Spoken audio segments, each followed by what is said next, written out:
Why, hello, my friends. Welcome to the Coffee Run Live. I'm just going to give you a chance to come on and be with me and hope that I'm not here all on my own. Please don't let me do this on my own. I miss you. I miss talking to you about all of the things. All right, I just got the notification to say that we're live, so that is awesome. All right, welcome to Thursday. Welcome. Come on, my friends. I've just been chatting with my plumber we're just chatting a little bit about COVID and the impact of work on them and on him rather and his family. And it was a bit sad, not very good. Obviously being a plumber, you rely on your phone ringing or on projects and stuff like that, right? To be able to get work. You can't really, I don't know how you could become an online plumber. Somebody learned how to do that. That would be kind of interesting. How does one become an online plumber? How do you leverage that business online? Well, I don't actually think that we do. But what it does give rise to is making sure that you're not having all of your eggs in one basket. I think that's definitely a very big thing to remember. So not only relying on referrals through businesses, other businesses, business owners, other people, because if they decide to not refer to you or employ you, you're kind of screwed. So, all right.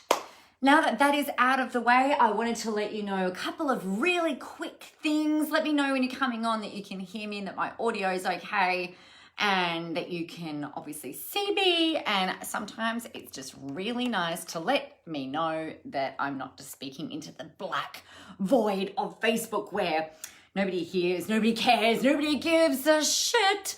Oh, that's not true. I know that that's not true. I know you all care very, very deeply. Good morning, Catherine. How are you? Welcome to all of the Thursday where we talk about all of the things. So what I wanted to share with you a little bit about today is, first of all, before I go into that, I got distracted by thinking about my plumber and distracted by Catherine being very fabulous and talking to me. So we've got some really, really cool things coming up. I've made some changes with a couple of programs of mine that I've been running month in, month out for a really long time. And I've decided to make them enrollable all the time, which is kind of fun. So we've got Contentology where you can join anytime, the 30-day challenge, which is turning into a 4-week bootcamp style program. And you can join that at any time too. You can find out more about that at nicolamoras.com.au/events, which is where all of my programs live that you can become a part of. I am also, oh my God, you guys, I am launching tomorrow the Impact Academy, which is kind of talking into a little bit about what I wanted to chat with you about today. And it's where you and I, for the next 12 months, are going to spend some time working on exactly what it is that you want, leveraging it out there in a really, really huge way. Good morning, Sharon. And oh my God, it's going to be the best thing ever. There is a competition involved. You can win a spot on my stage at a really big event I'm running next year, but there's a whole other thing. Everything will be unveiled and released to you tomorrow. I am very, very excited about it. It is going to possibly be the very best program that I've ever run. I always think every program is the best program I've ever run because they only get better, like us getting older, right? We get better with age, like a fine wine. Don't know about the maturing like a fine wine, but definitely getting better and better with age. All right, so that's tomorrow though. So today, what I wanted to talk to you about is this.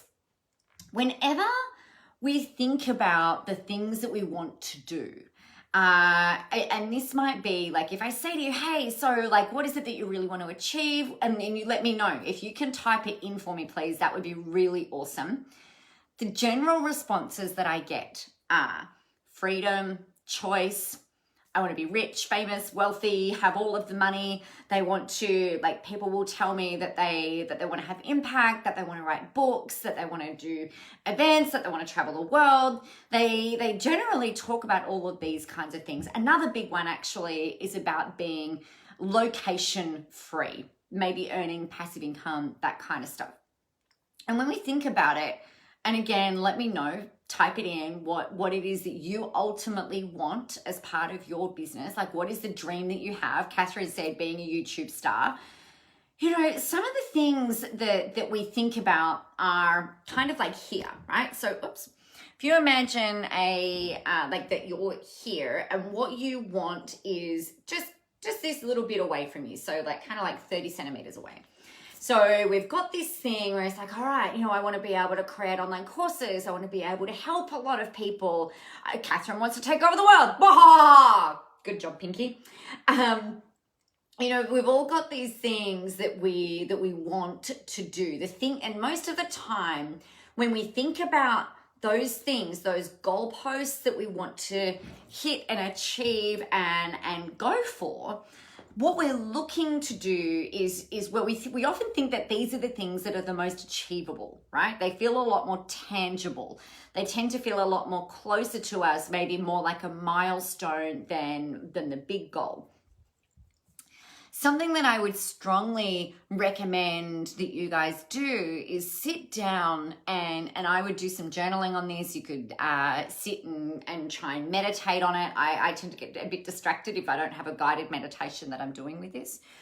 But some of the things that are really important to consider are, well, if you get that, or when, not if, when you achieve that subset of goals, when you achieve that book, that YouTube starness, that audience, the speaking on stage, the putting on the events, like what does that do for you? And what does it mean for you? So for instance, I remember sitting down in 2011 thinking about this, and 2010 actually. I remember actually sitting in the room in 2010. I was studying to be a branding and style coach, and I was sitting in the room and I was thinking about all of the amazing things that I wanted to do, who I wanted to be, what I wanted to have, all of those kinds of things. I had big dreams. Now, I was working in corporate at the time, and my dream before all of this stuff was to climb the corporate ladder, be the best that I possibly could be, and I wanted to just keep doing more of what I wanted to do. For me, the definition of success in corporate was being number one in my team in terms of results. And that really drove me. And I kind of like got to that point where maybe not month in, month out, I wasn't top of the team, but for a lot of the time I was. And so then I was like, well, what's next? And I didn't want to be a regional manager. I didn't want to have to travel even more away from my family. I didn't want to go and sit up in an ivory tower and dictate people. I didn't want to manage other people.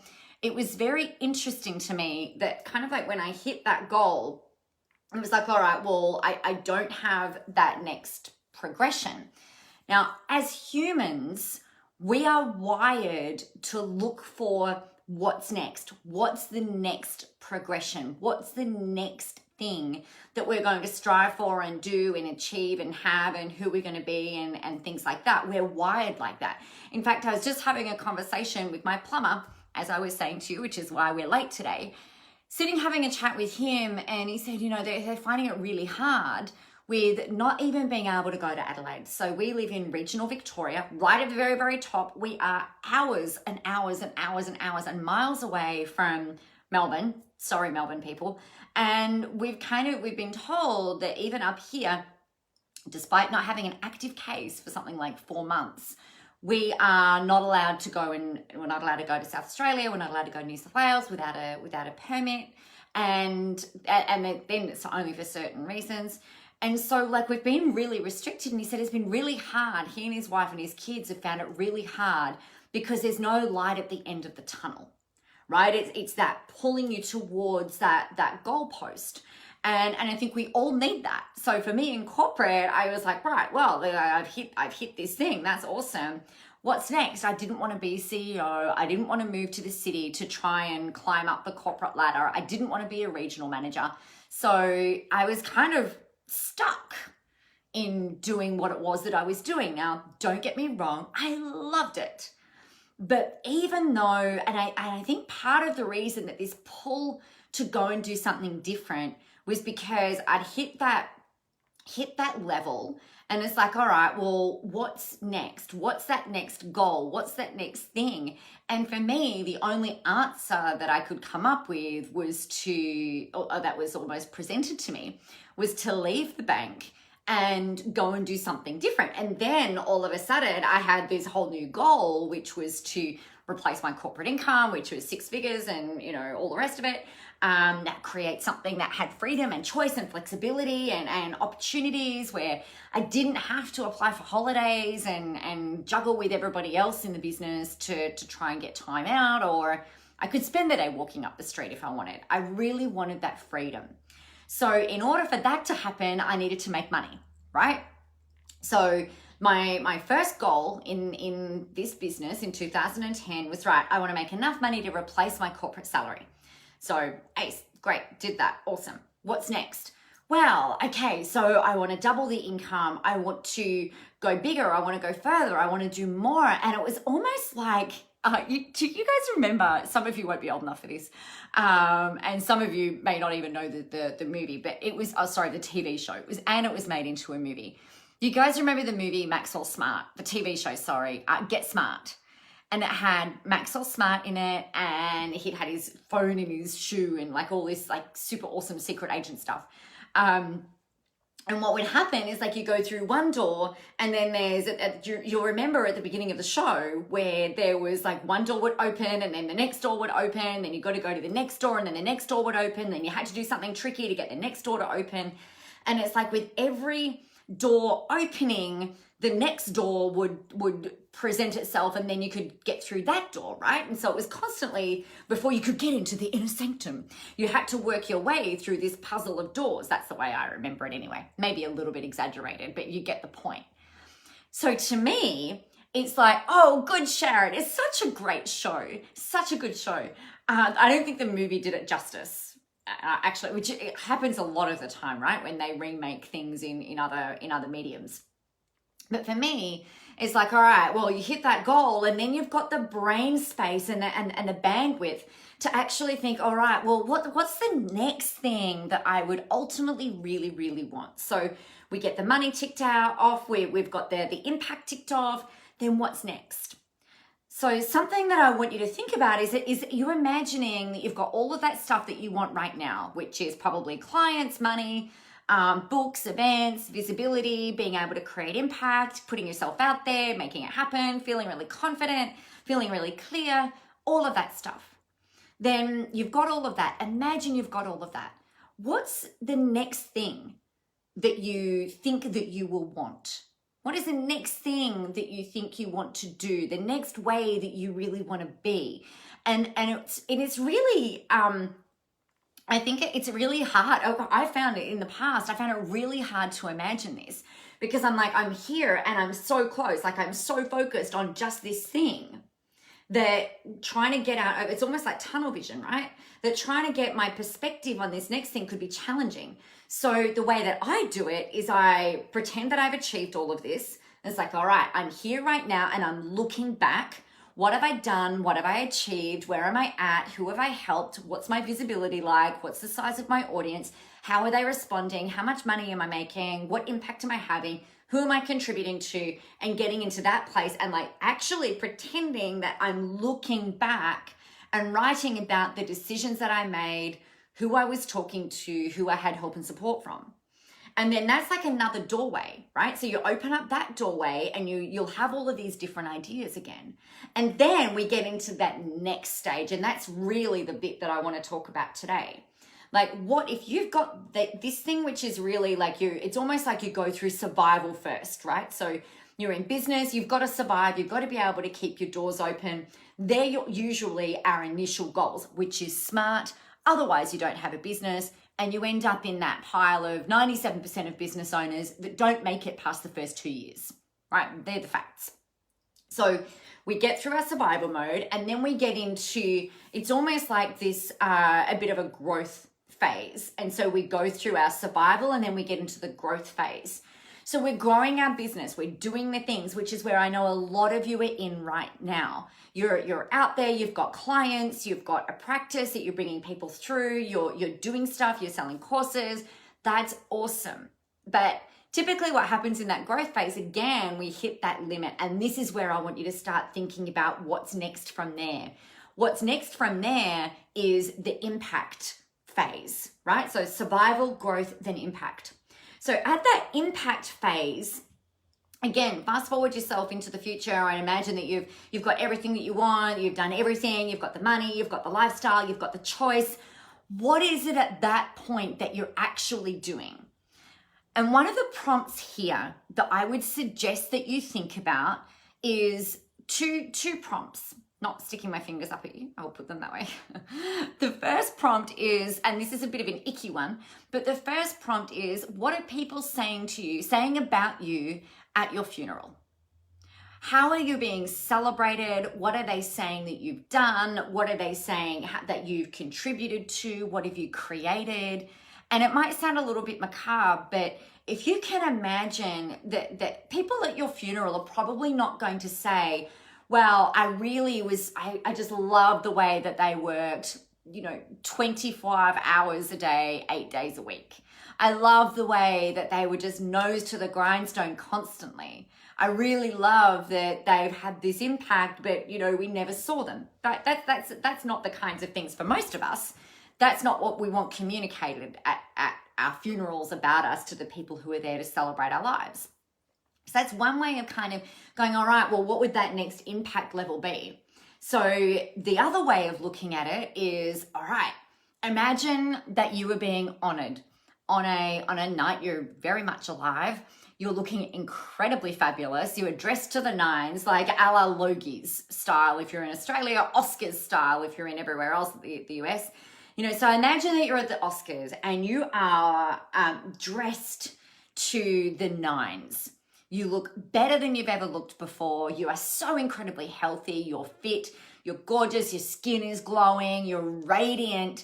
And this particular night is all about honoring you and the contribution that you have made. And you find this really awkward because you didn't do it for this recognition, right? You didn't do it for the notoriety. You didn't do it for the Logie. You didn't do it for the Oscar. You didn't do it for the medal or the thing that is going to sit on your shelf. You just feel really humbled that you've been recognized as somebody who's contributed a lot in the way that you've done it. Imagine that the person that you love most in the world, or someone that you love most in the world, or a lot, or admire and respect perhaps, is standing on that podium, on that stage, talking about you, the things that you've done, maybe the charities that you've started, contributed to, the scholarships you've provided, the number of people you've impacted, the whatever it is, orphanages that you've created, animals that you've saved, documentaries that you've funded, whatever it happens to be. What are they saying about you? Because if you work that out, right, and you're like, wow, like the thing that I really want, the way that I want to have impact is not just about visibility and doing this business thing. It's not just about money. There's usually, and not for everyone, but usually there's something further along that you are just like, that would just set my soul on fire. What is the thing that is going to set your soul on fire if people are talking about you and how they're talking about it? Because if you can get that, then that can be a really great motivator for you to get past that survival mode and all through all the bullshit that comes along with that. And then you persevere and you persist through that growth phase. And then it's like, all right, well, what do I need to do? Who do I need to be? How do I need to show up in order to really have that impact and be able to do those things that you really want to be able to do and have the things that you want to be able to have?